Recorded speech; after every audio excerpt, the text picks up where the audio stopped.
proceeding with our regular programming, a little bit of channel business. First, Michael and I want to thank you all for your interest and support of Brief Paradoxes. We appear to have just over 50 of you who are following the channel and regularly viewing our videos. And an especial thank you to those of you who have liked our videos and to the roughly 35 or so of you who have subscribed to the channel. Apparently, these things really do make it easier for others who would be interested in our content to find the channel. So, remember, the purpose of this channel is to both instruct in the basics of Silver's system and also to make converts to the true fight of George Silver among those who are new to HEMA and to those who are in HEMA who are considering the single-handed sword for the first time. And to lure those who are working in other broadsword or single-sword systems to engage with the foundational texts of English broadsword and backsword, which are silver.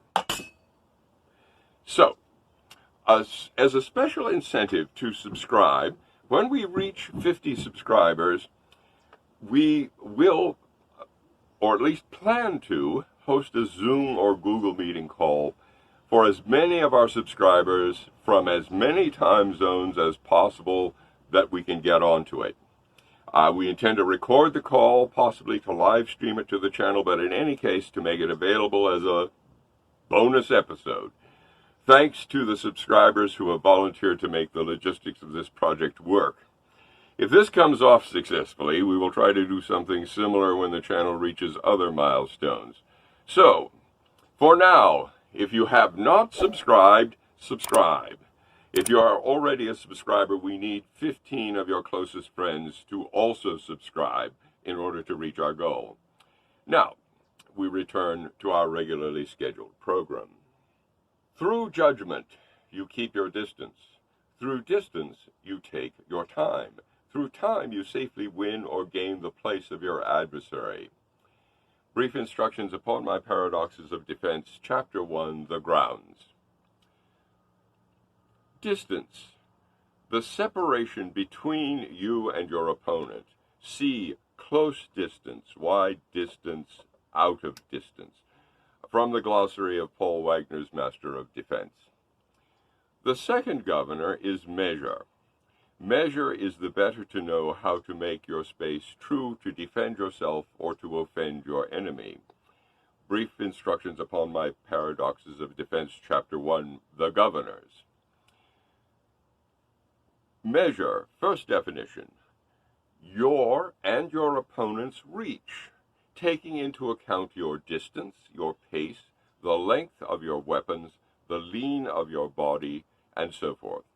Definition 2, from the current lying, a judgment of what targets can be reached by your and your opponent's weapons in due time. Once again, from the glossary of Paul Wagner's Master of Defense. Greetings, fencers of the interwebs. My name is William Kilmer, and I fence at Worcester Historical Swordsmanship in Worcester, Massachusetts, in the United States. I have been studying George Silver's system for about 3 years. Do you have a moment to talk about the true fight of George Silver? We see from our previous episode on Silver's Grounds and Governors that Silver's first 3 grounds, or principles, judgment, distance, and time, are interrelated means by which the combatant wins or gains the end objective, which is the 4th governor, the place.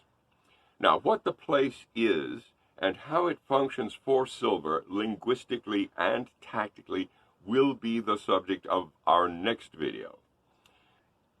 So let us turn now to measure and distance. George Silver, in his 2 works, Paradoxes of Defense and Brief Instructions upon My Paradoxes of Defense, never gives us explicit definitions of the terms distance and measure. We are therefore left to derive our understanding of these terms from the manner in which they are used in the context. For distance, we have almost too many contextual cues. Silver talks about distance in one context or another 24 times in paradoxes and 49 times in brief instructions. Far too many for me to quote them all in a video of any reasonable length. Suffice it to say that Paul Wagner's definition is reasonable and workable for the ways Silver uses distance in the context. Once again, that is distance, the separation between you and your opponent. See close distance, wide distance, out of distance. In other words, I would say that distance refers to the state of the fight at that moment. Are you in close fight? Close enough to grapple? Or just at half sword? Out of grappling range, but still close enough to hit some target in the time of the hand or time of the hand and body? Are you at first distance, a term Silver uses only twice, both in paradoxes? Some people call this wide distance, which is a term that Silver never uses, but the concept is one that he references frequently, and that is far enough away that either you or your opponent must put in a foot in order to strike or thrust the other. Or are you out of distance? Once again, Silver's expression, though used only twice, both times in brief instructions. But out of distance is beyond the range where either combatant can strike or thrust with a single step, pass, or lunge. But you don't have to take my word for this. In my Facebook notes on the sources, which is linked below, you will find 2 links to online texts of paradoxes and 3 links to online texts of brief instructions. You can look and see for yourself. Thank heavens for Control F and searchable text. Engage with the text. Please do. But please also, I beg of you, read the context around the terms that you are searching for. Do not, I beg you, build for yourself a theory of distance or of anything else on the basis of a snippet of text from here and another snippet of text from there and yet a third snippet of text from somewhere else, strung together, divorced from their contexts, and therefore divorced from the context of the works as a whole. In biblical exegesis, we call this sort of thing proof texting. It is damn poor scholarship, whether applied to the Bible or to a fencing treatise. It is a method by which the text is more often subverted than understood. Let me give you an example. Judas threw the silver coins into the sanctuary. Then he went off and hanged himself. Then go thou and do likewise. The thing that you will do, do quickly. So, you see, it's not just the text. It is the context. Now, turning to measure. Measure is how we judge what distance we are at. The term measure gives us fewer contextual cues than distance, being used only 4 times in brief instructions and only 4 times in paradoxes. Once again, Paul Wagner's glossary gives us a largely workable definition. Measure, first definition, your and your opponent's reach, taking into account your distance, your pace, the length of your weapon, the lean of your body, and so forth. Second definition, from the current lying, a judgment of what targets can be reached by your and your opponent's weapons in due time. Measure is particular to each combatant. Their step, their pass, their lunge, their length of arm and leg, their limberness and flexibility, and to the particular weapons which each of them are using, and to their specific length. Also to the state of the ground. A combatant's measure will be different on a parquet floor than on astroturf, different on grass than on gravel, or on pavement, different if there is dew or frost than when it is dry. Silver enjoins us to look to the state of the ground at the top of Chapter 2 of Brief Instructions, and also to see whether you can put the sun in your opponent's eyes. The key to managing distance is, of course, to accurately discover your opponent's measure within the context of this combat with these weapons, and to do so without being hit. In a tournament setting, you will see that there are some people who will risk being hit in order to gauge the opponent's measure. But in an occasion at Sharps, that strikes me as suboptimal. I'm sure Mr. Silver would agree. So I think this topic would deserve a video of its own, possibly by someone more tactically savvy than I am. How do you get the opponent to show you their measure? And how do you conceal your true measure from your opponent until the point where you can make best use of it? The only quibble I have with Paul Wagner's definition is that clearly distance must be informed by measure rather than the reverse. What your opponent can reach tells you what distance you are at. Unless, of course, we are talking about distance in the context of it meaning literal measurement, inches, centimeters, a meaning of distance which, confusingly, Silver also appears to use in some places.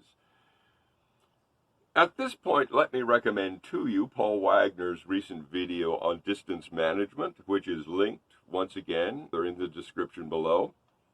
In this video, Paul makes the important point that measure determines what distance I am at and what distance I want to be at.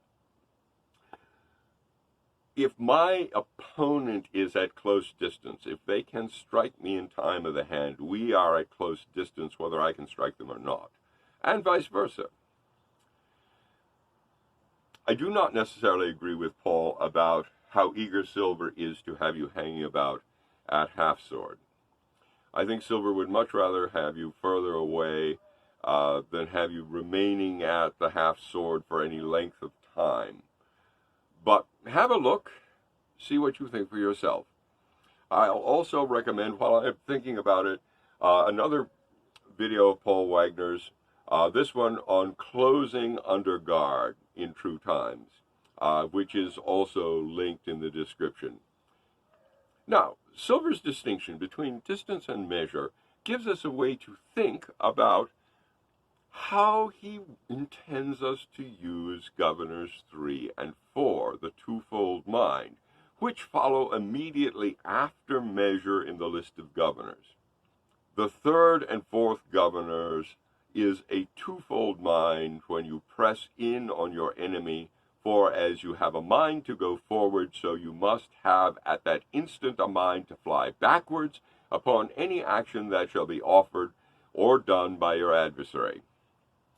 Now, once you have committed your weight forward in a step or a lunge or a pass, that is as irrevocable as gravity.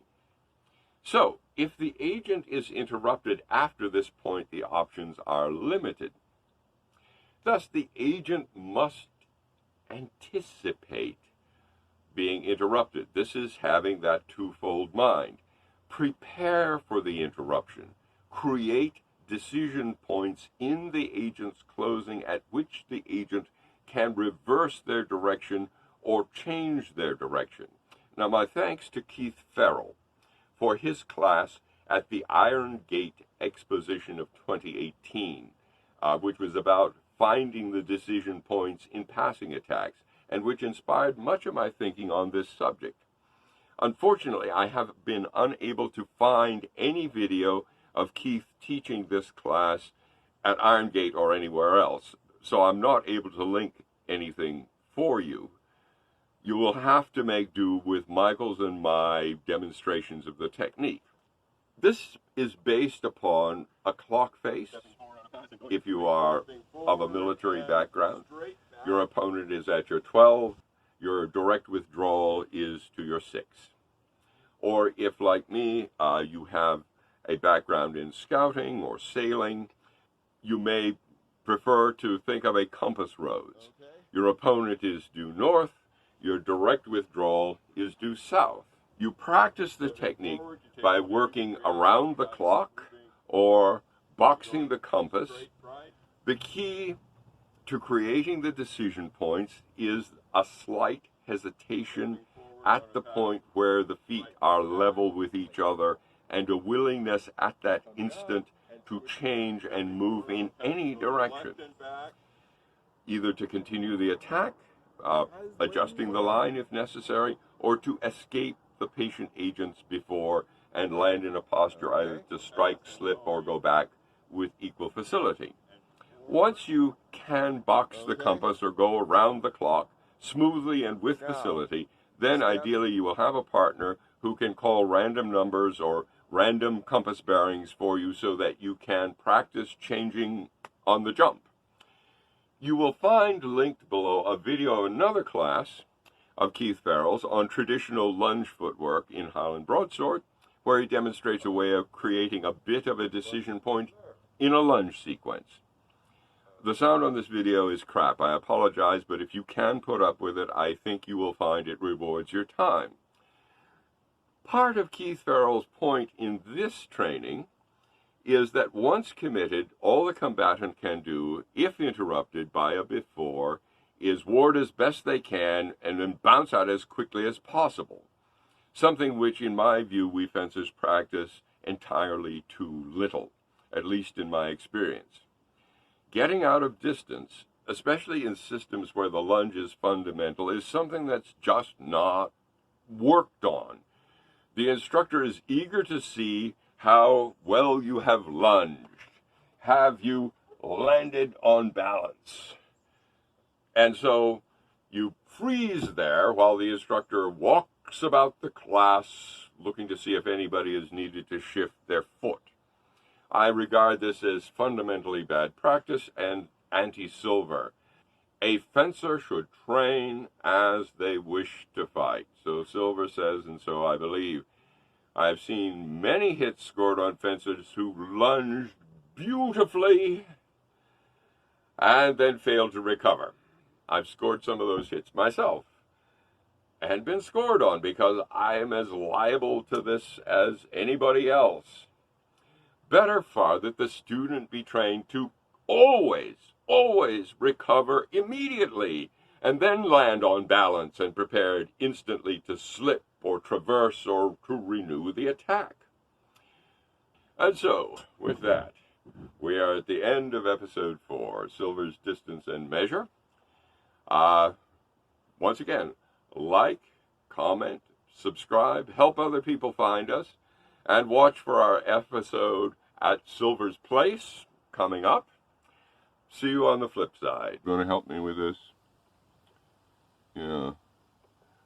Well, alternately, you could just, go somewhere else rather than sitting in the middle of the setup. Oh, such a big yawn. Stretch. Cat butt in the camera. All right.